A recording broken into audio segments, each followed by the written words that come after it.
This is Matches Malone, and you're watching Citywide Blackout. Justice for all.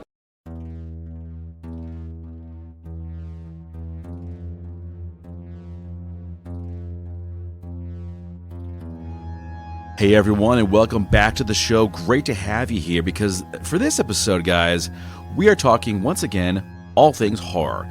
My next guest is known as the pastor of horror or the Paranormal Pastor. He is a man of faith, but also a man of fear, because he's got a brand new book out called the Tetromet Tapes, a part of his Tetromet Universe series. Ezekiel Kincaid's back on the show. Ezekiel, welcome back, buddy. It's great to have you here.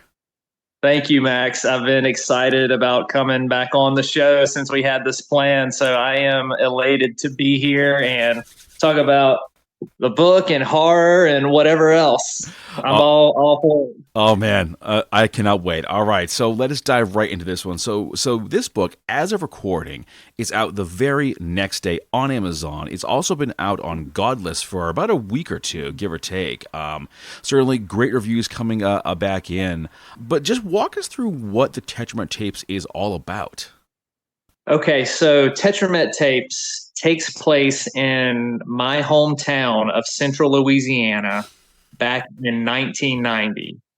And it follows 5 12-year-old boys who just get out of school for summer break. And they are at one of the boys' house in their neighborhood playing a game of backyard football. And their mean, creepy, crotchety old man of a neighbor comes out to the trash can drunk, carrying a bunch of VHS tapes, and ends up dropping them on the ground, makes a big commotion. They kind of get in an argument with him, and the man chunks the VHS tapes in the trash can. So the boys start talking about the history behind the creepy man whose name is Edgar Craddock. And as they're talking, they begin to get suspicious about what's on the tapes.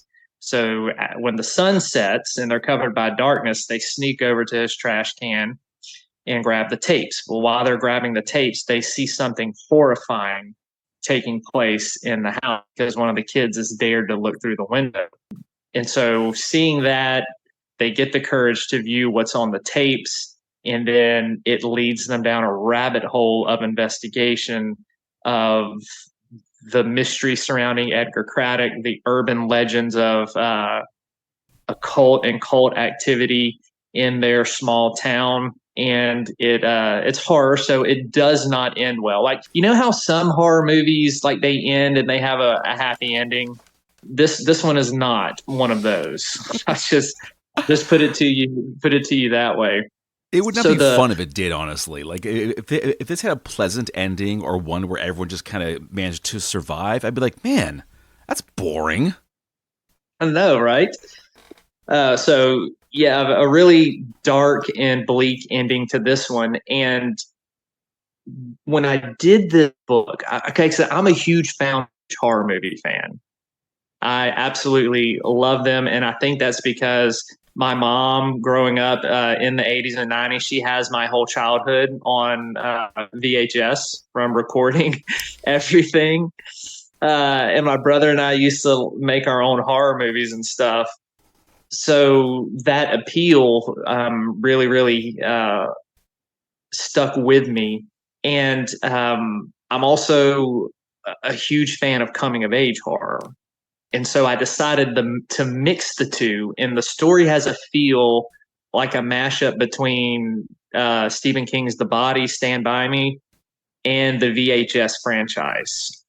So I put both those elements in there, and so it's found footage horror in a literary style, because you have what's going on the tapes being written about, and then also towards the end, the boys get a video camera and they're having to film what is going on. So found footage horror, literary style, mixed with that coming of age type of feel and nostalgia from the 80s and the early 90s and the satanic panic. Oh my stuff. God, yeah. I think we talked about this last time too, because your last book was taking place at around that same time period. Yeah, it takes place in the Tetromet universe. It's this whole horror universe that I have created, and the one we were talking about last time was a Dreadful Death series, and that follows Theodosia Whitfield and was back in the 1800s, and is her origin story. She's mentioned in this book as well. And kind of I've got Tetromet stories out on Godless, and the way that I did this universe is all the stories connect, but you can pick up any book in any story and start from there, and you're not going to be lost. Oh, so you're not trying to make your own like horror cinematic universe. It's going to go on for like 20 years. I don't know, man. But I wanted to do something more with this than a series. And not that there is chronological order to everything, but I wanted to do it in a way that somebody wouldn't be like, oh crap, man, I got to go all the way back to the beginning and I got to read all this other stuff first before I read this story, or it's not going to make sense. I was like, I don't want it to be that way. I want it to be any story, any book that a reader picks up. It's an entry point into the universe, and they're not lost. They're going to know what's going on. But then when they go back and read other things, it's going to put more pieces of the puzzle together. So almost kind of like Saw is, you know? Yeah, I get you. I get you. Okay. Well, there is so much to talk about now. I love this because just like reading about this book, my co-host Curtis and I were saying, this sounds so freaking cool. We cannot wait to check it out because like we both grew up with like found footage movies, like the Blair Witch Project, I believe was kind of the first one, and it just Yeah. took off from there. Half the horror movies for a long time were all like found footage. It was cool to see. You mentioned this being, of course, you're a big fan of the found footage style.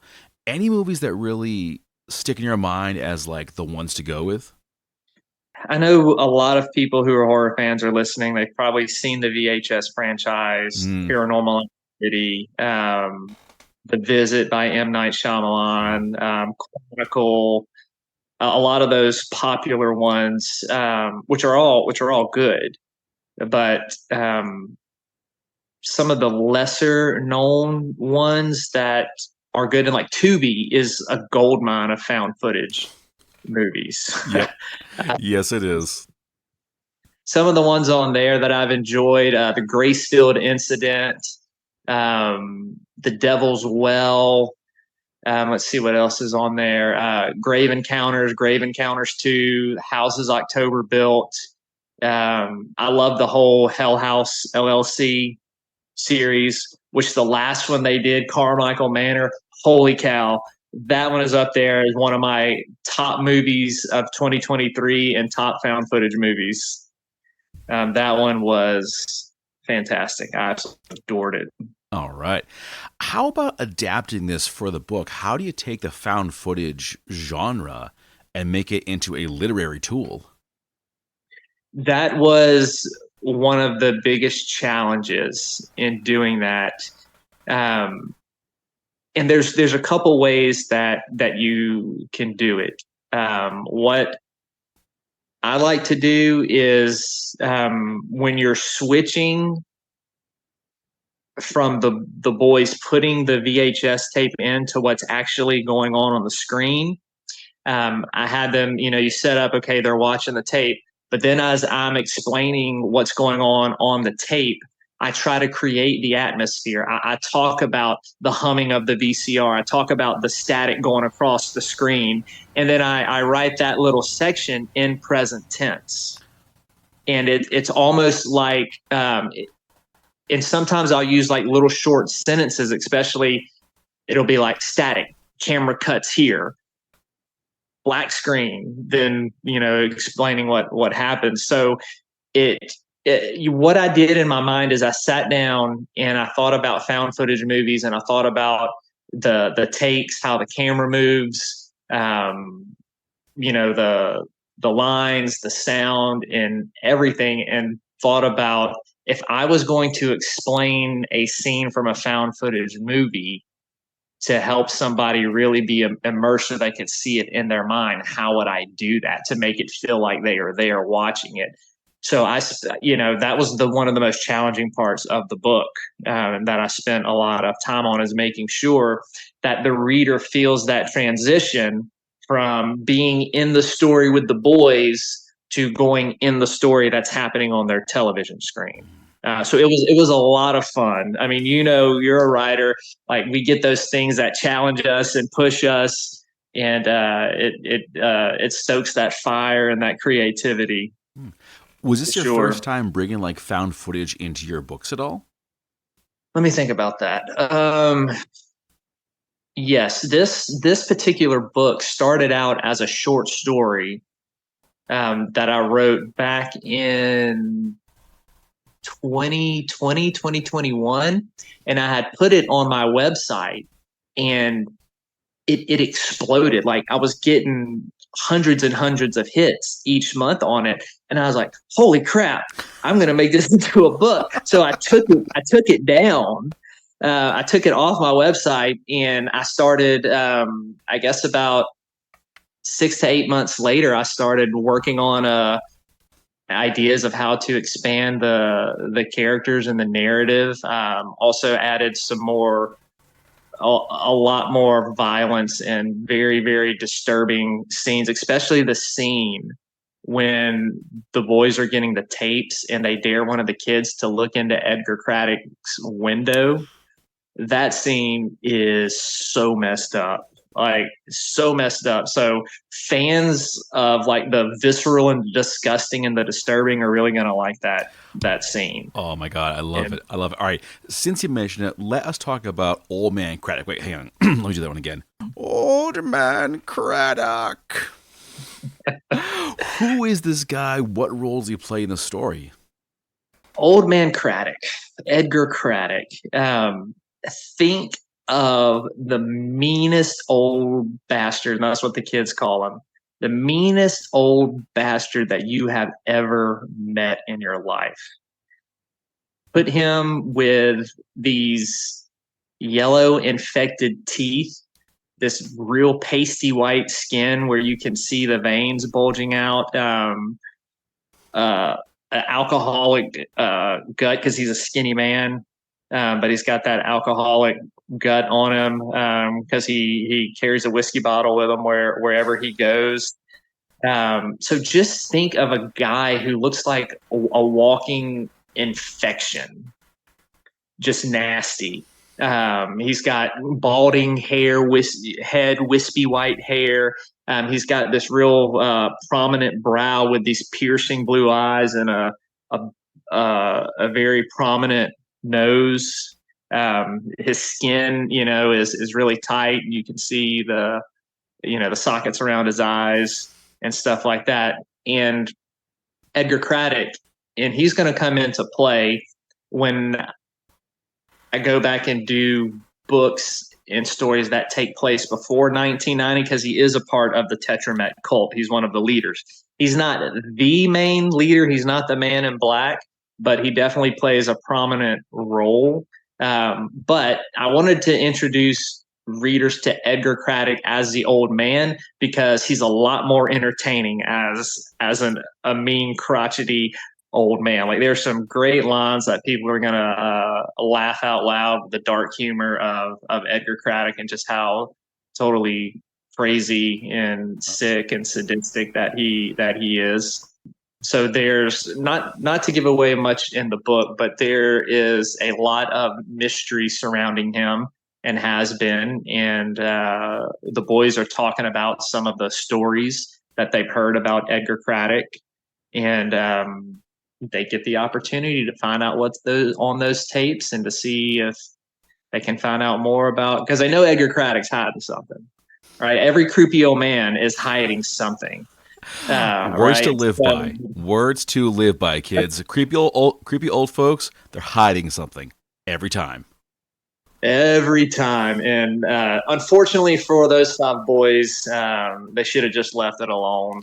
And they didn't. In hindsight, probably. The probably should have just gone back to the ball game and not really worried about what the old guys chucking in the garbage. But, oh man.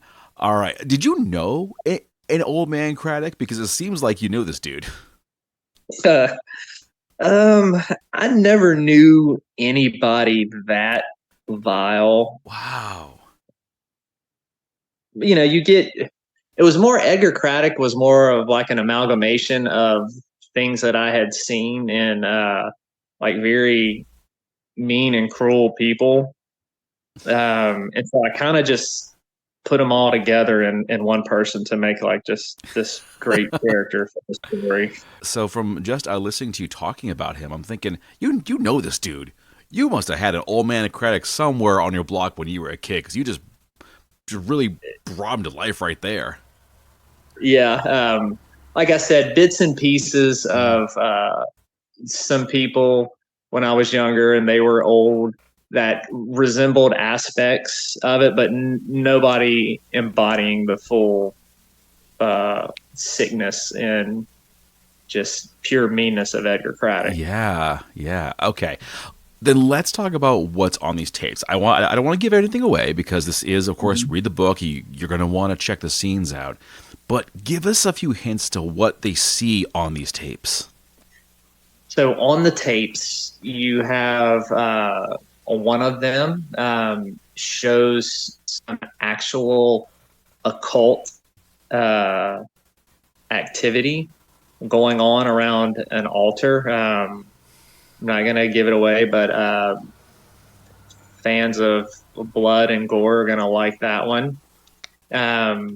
There's also one, so the whole urban legend around the Tetromet tapes is actually based on urban legends in my hometown of Central Louisiana that I grew up with, at the end of the supposedly haunted road called Frenchtown Road, where there was supposedly people died back there. There were supposedly people killed by a cult, lots of animal sacrifices going on back there, a supposed witch who lived at the end of the road.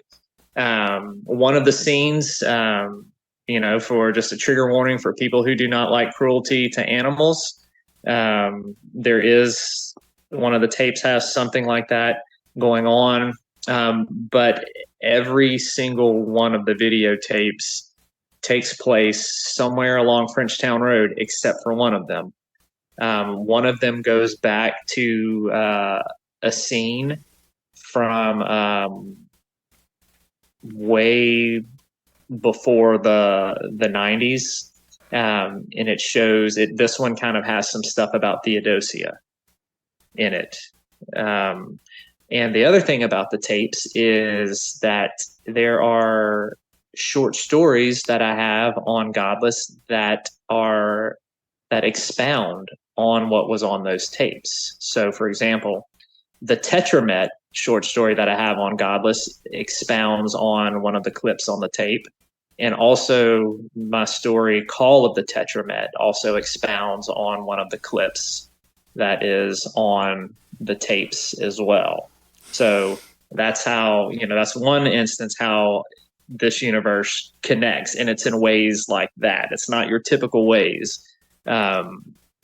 So if the people really want to know after they read the book, or even before, like, you can get the Tetromet and Call of the Tetromet on Godless, part of the Southern Discomfort series. They're only 50 cents. And you can kind of read what you're in store for.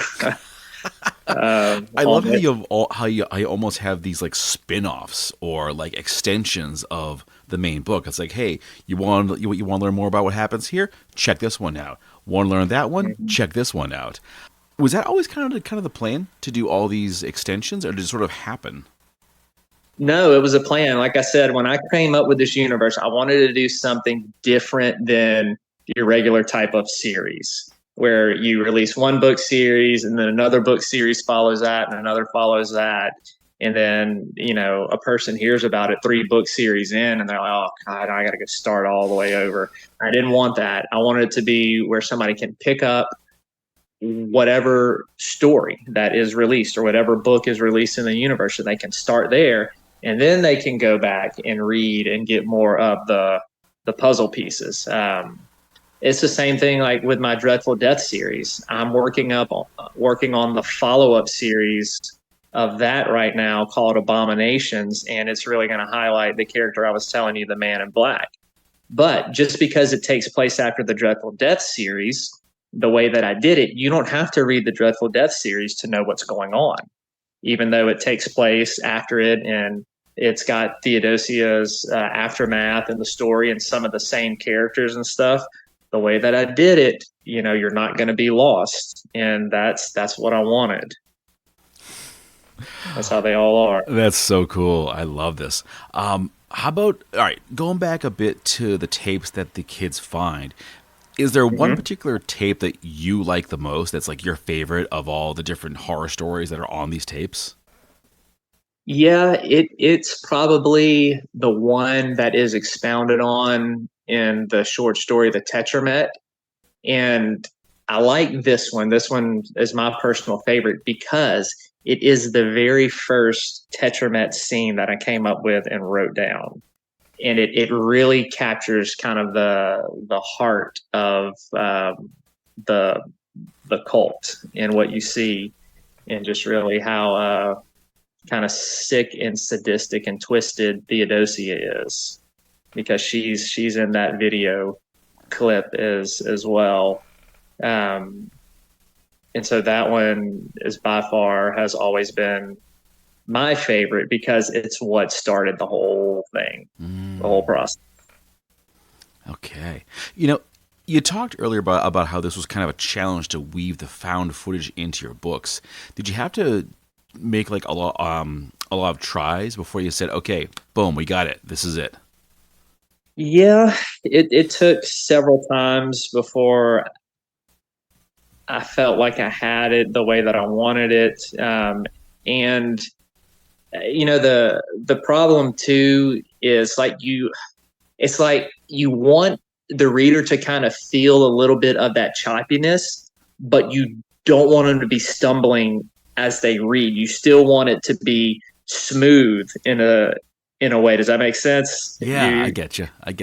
And so that was the challenge. How do I make it choppy feeling without making the reader feel like they're going in and they're smacking up against the wall each sentence with some of these changes. So that was the thing, is to still give it that feel without the reader having the feel on them that they're tripping just to try to get through this paragraph. They're tripping over the words and everything. So that required some work and some back and forth and a lot of reading out loud, see how it sounds and how it flows. Okay.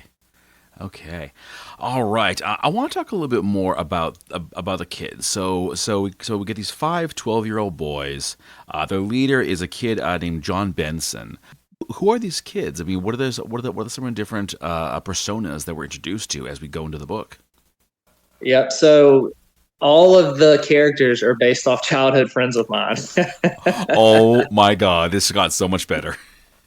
So yeah, like there's a lot of personal connections in this. So John is the ringleader. He's definitely like Cool Hand Luke, man. He's not easily scared. He's level-headed. He's a bit sarcastic, but he's got a big heart. Like John's got a big, loving heart, which is why his friends flock to him.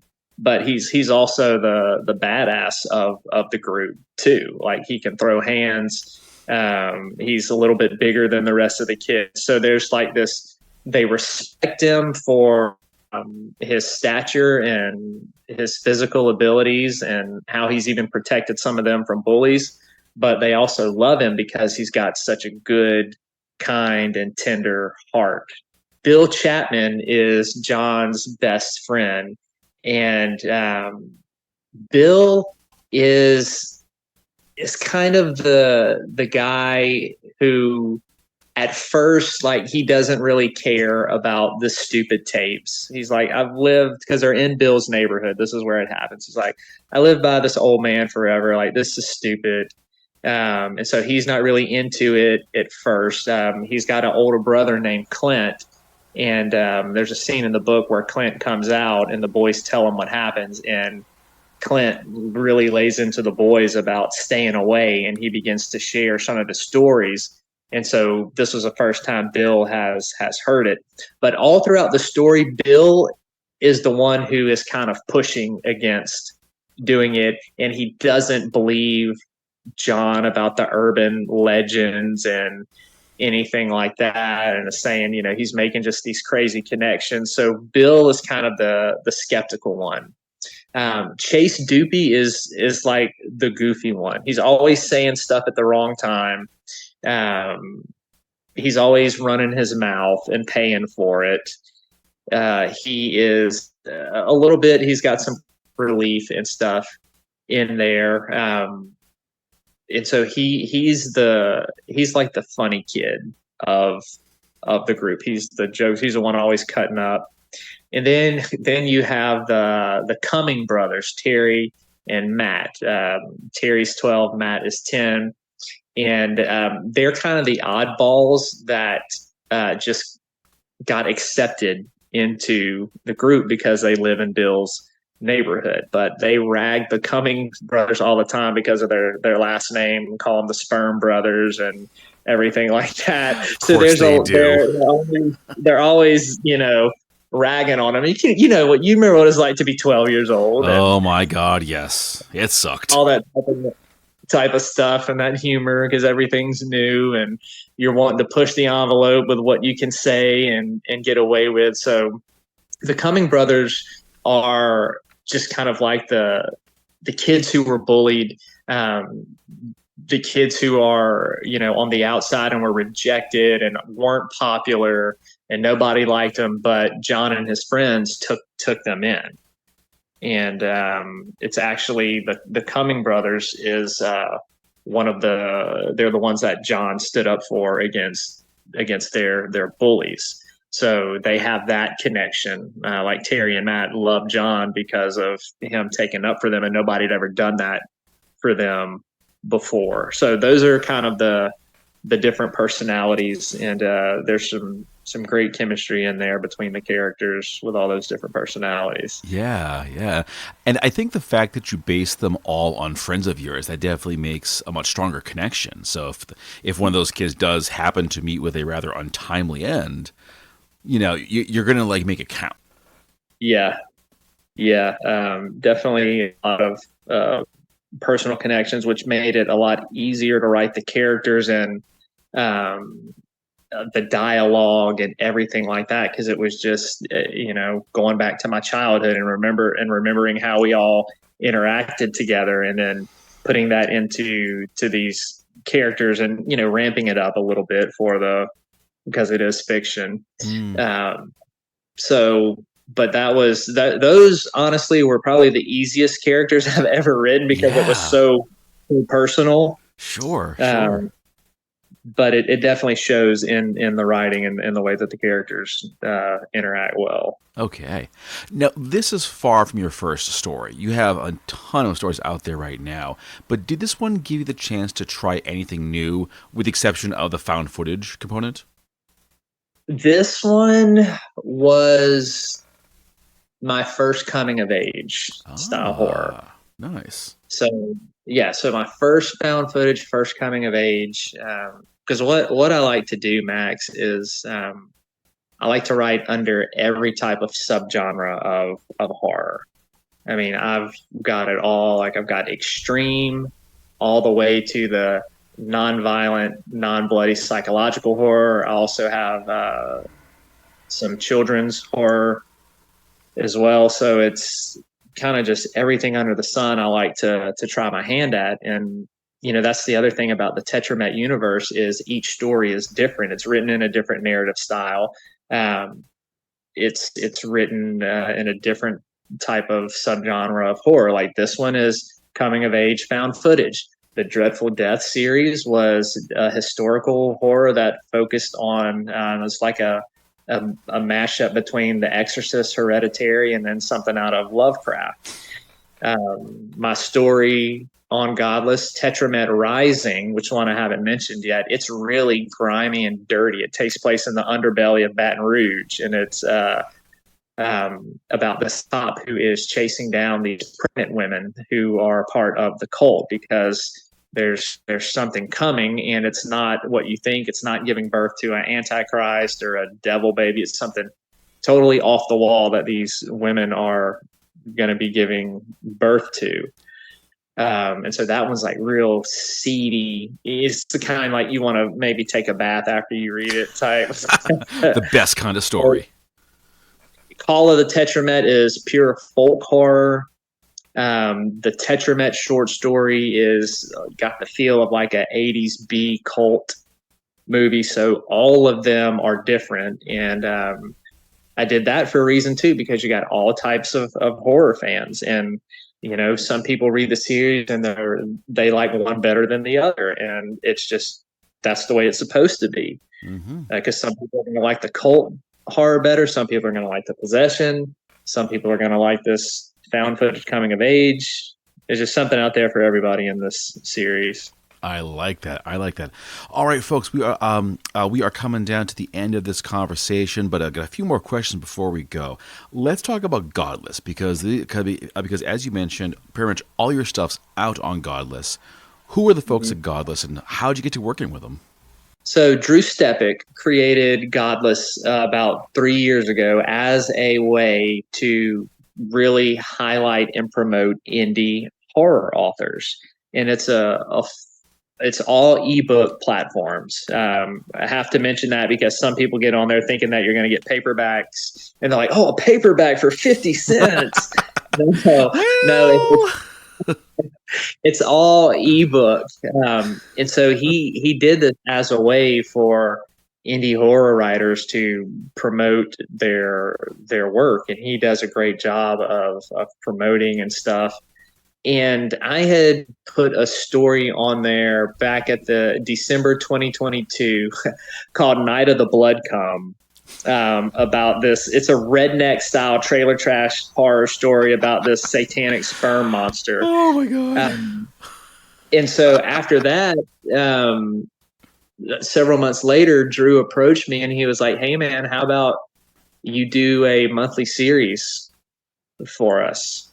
And I said, "Heck yeah, man." I said, "I'd love to do that." And, so I came up with the title Southern Discomfort, me being a Southern boy down here in Louisiana. And we're on the second year of it now. So issue 4 for season 2 drops. They all come out at the 7th of the month. And so issue 4 drops April 7th. And that story is called Bone Box. I love that title. That's so cool. All right. Now, of course, this wouldn't be the same if I did not ask about the cover, because we have seen some epic covers over the years of doing this show. We loved the cover for this book. How did that one come together? So Ash Eric Moore did the cover. Ash Eric Moore is a fantastic writer and cover artist. One of the found footage horror movies that I like is called Deadstream. It's on Shudder. Not sure if you've seen that one, but I absolutely love the cover of Deadstream because it has like the demon hand holding the camera, and like I had tried a cover at first of just like that looked like a VHS tape, and it didn't capture the darkness of the story. So I told Dawn, the publisher at D&T Publishing, I was like, "Okay, I've got it." I was like, "This is what I want." Sent her a picture of Deadstream, and I said something like this. I said, "I want a demonic hand holding a camera coming out of the woods," because the story takes place in the end in the woods. And Ash did that cover, and he sent it to me, and my jaw hit the floor. I mean, it's one of my favorite covers ever that I've had done. It's absolutely fantastic. Yeah, I mean, Curtis and I, when we were like looking this thing over, we love the cover, especially all like the smaller details. Like, of course, you get the monster hand holding the camera, but you get the woods in the background with like this green tint to it. We were just like loving it, absolutely loving it. All right, well, folks, this is it. We're at the end. Couldn't believe it, but here we are. Ezekiel, as always, man, a true pleasure speaking to you. Folks, if you're hearing all this, you want to get the book. It's called the Tetromet Tapes. You get it on Godless, of course, Amazon. But where do folks go, of course, to learn about your work, Ezekiel, and find out more stuff about you? I have my Amazon page, just Ezekiel Kincaid. I also have a Southern Discomfort website that I post stuff about my writings on there and paranormal stuff. It's just Ezekiel Kincaid at WordPress. So that's my WordPress site. But I also have another author site with my books on there. It's called The Paranormal Pastor. So The Paranormal Pastor, it's a Squarespace site. So The Paranormal Pastor, it's Squarespace. The two main sites that I use, but I'm on TikTok, Twitter, and Instagram. All of it is just at Ezekiel Kincaid. Just made it simple. I have got to check out your TikTok, sir. I did not know you were on TikTok, and this is changing my life already. Yeah, I'm on there, man. Do a mixture of stuff. I do horror stuff. Starting to do some more paranormal stuff. I'm a pastor as well, so I've got a lot of stuff that I do about certain verses that I'm preaching and teaching on and stuff like that. So it's like a mad mixture of horror, paranormal, and spirituality. It works though, right? It works. For me it works. I like that. Oh, and of course, before we go, what's next? What can folks look forward to down the road? I am about to submit another Tetromet book to D&T Publishing in May. This is the Abomination series I was telling you about earlier. So that one is what I just finished up. I have another book I'm trying to find a publisher for called The Gospel of Lilith. It's a horror fantasy, and it's the origin story of the Tetromet, how he came to be. Ooh. So those are some of the things I've got in the fire. Of course, I've got all kinds of different stories. Bone Box is coming up. I also have another story that I'll be doing for Southern Discomfort called New Orleans Style Pizza. It's a body horror. Takes place in New Orleans. So that's and of course I've got this children's book that I'm going to be submitting to D&T Publishing too. It's called D Minor. It's about a haunted piano found in the middle of the woods. So seems okay to do, right? Just play the piano. It's fine, it's no big deal. Everything's okay. Yeah, I mean, not odd at all. Exactly. Well, Ezekiel, man, as always, a true pleasure talking to you. I've loved hearing about this book. I'm going to get my copy real soon, and we'll be doing this again real soon, and definitely looking forward to that conversation. Absolutely. Thank you so much, Max.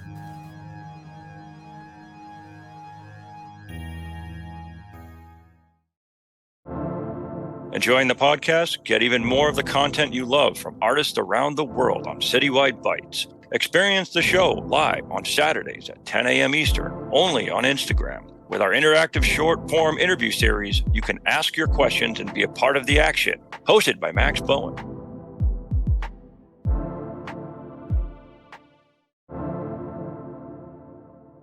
And with that, we bring this episode to a close.